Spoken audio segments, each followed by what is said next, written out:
One of Newton's law of motion states that everything stays at the state of rest until a force is applied. So are our ambitions, our aspirations in life. Nothing moves unless we move. My name is Ogechukwu Ezokoli, the founder of Tinsaid Foundation. To achieve anything worthwhile in life, we need to be action-oriented. However, most people are caught in the web of what do I do? How do I do it? Where do I start from? And that makes us to get to our book of review this month, which is Start with What You Have by Sam Adeyemi. So Sam Adeyemi wrote this book to help us to be action-oriented. I'm particularly interested in this book because it helps you to overcome the force of inertia, to start no matter what.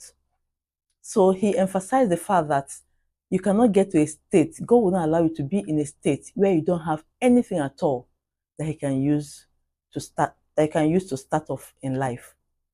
So he started with there's a case of study, which is in 2 Corinthians 4, 1-7. The widow the widow that went to Elisha saying that my husband is dead and the man left him in debt. Even the creditors were threatening to take away his sons, to slavery and all that. The woman is so devastated. She was so devastated.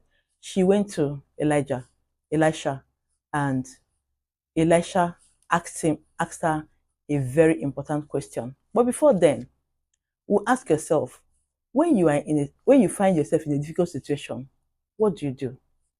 Where do you go to? Who do you call? Who do you run to? This woman was in a very difficult situation. In fact, what she had was just what she wanted to eat, just by herself and the son, to just eat and probably die. So Sam Adeyemi was emphasizing here that when you have a problem, like someone that's in financial that is poor, that has financial problem, where do you go to? Do you go to someone else that is poor?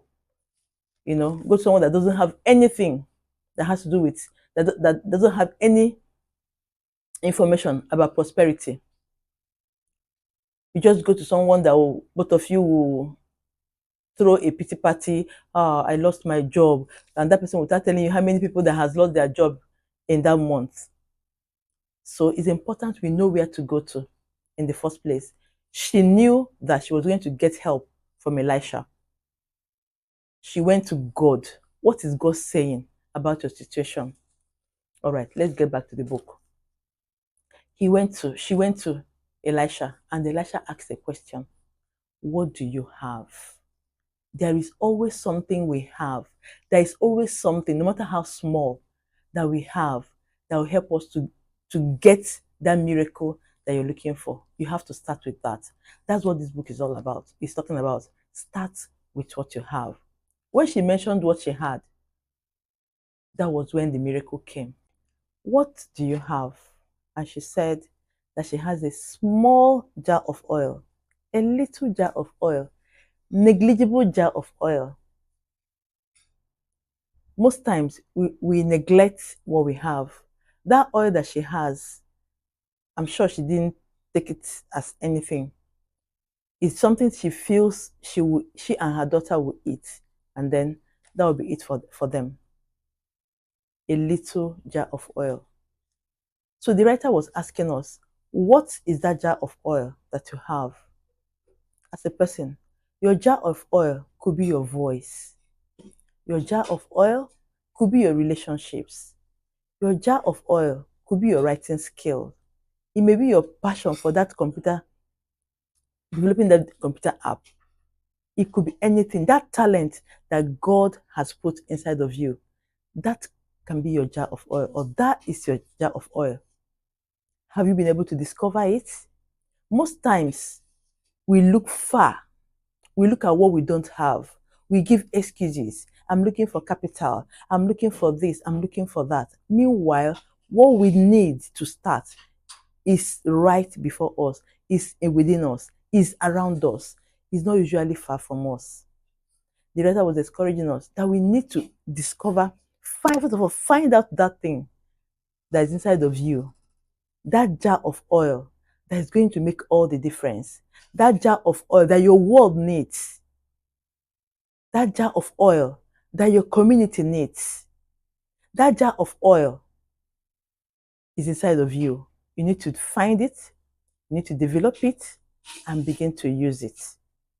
That will make the whole difference. Because in this case study, we can see that this jar of oil actually was the thing, was the game changer. By the time she by the time she brought it out and started following the instruction, the rest is history. When the widow had identified the fact that he had a jar of oil, the next thing that Elisha told her was to get empty vessels. Do not get a few.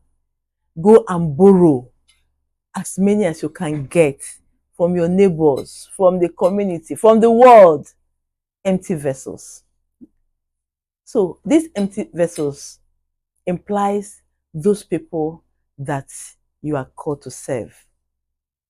Those people that need your oil. The people that need your writing skill. The people that need your voice. The people that need to hear you speak.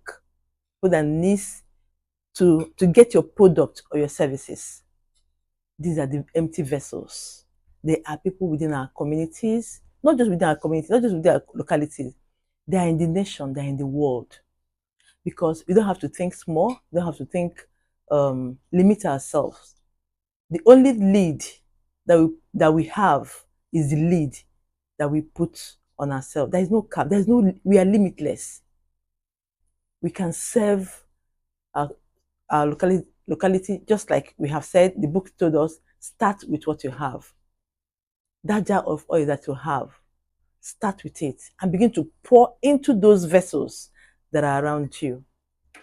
You know, so the book also lets us to know, some adeyemi, emphasize the fact that opportunities usually hide in problems.